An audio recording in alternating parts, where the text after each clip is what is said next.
my constituency, my citizens, when they leave my district and they drive north up I-5, don't they have to go through a checkpoint with your agents in it?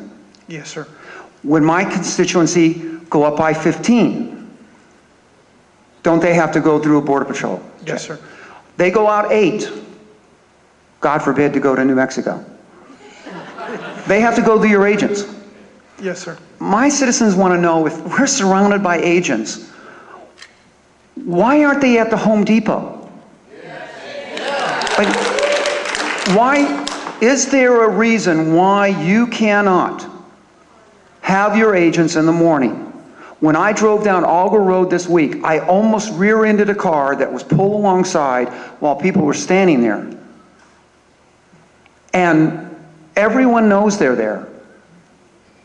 Are you allowed to have your agents leave the checkpoint or leave the border for 2 or 3 hours and just come over and do the common decency of checking that these people are legally applying for jobs?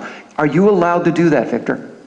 Well, Congressman, I really can't speak on behalf of San Diego sector, but while I was stationed here, there was a common practice to look at those areas, be able to enforce those areas. I don't know what the current practice is on that. I'll tell you what the current practice is the fact that as soon as you did that, the general citizen, the general person out there, the average citizen, did not call up and protest, did not call up and say, I don't want these agents in my neighborhood because I want to hire these people. The average citizen didn't do it. And the political pressure has been to look the other way.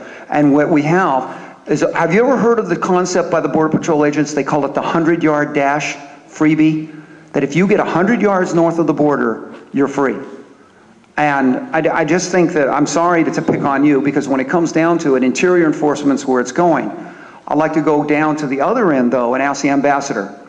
If we create a new Becerra program, and we do a carve-out, recognizing that you have truly a need for guest workers to come here, work, and then go home, if we create that, and we do not have an interior enforcement to make sure those people don't walk away from your program and go start hanging drywall, don't you think that you're going to have problems with the guest worker program if we don't have a viable interior enforcement program? That is an essential part of making a guest worker program a truly guest worker and not a backdoor immigration policy.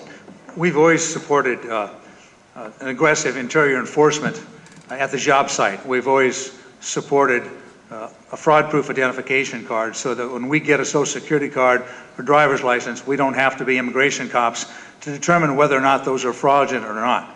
We found that people go through the border legally through the port of entry using false documents, and at the port of entry they can't even determine whether they're false or legal, and many of those illegals come right through the port of entry. We have to have, for agriculture, we need to have people who are coming to this country to work in agriculture. That's why we support the Ag Jobs Bill, because it provides that if these guest workers come over, they have to work in agriculture for a given period of time. Thank you very much. I have questions in the next round. Thank you very much.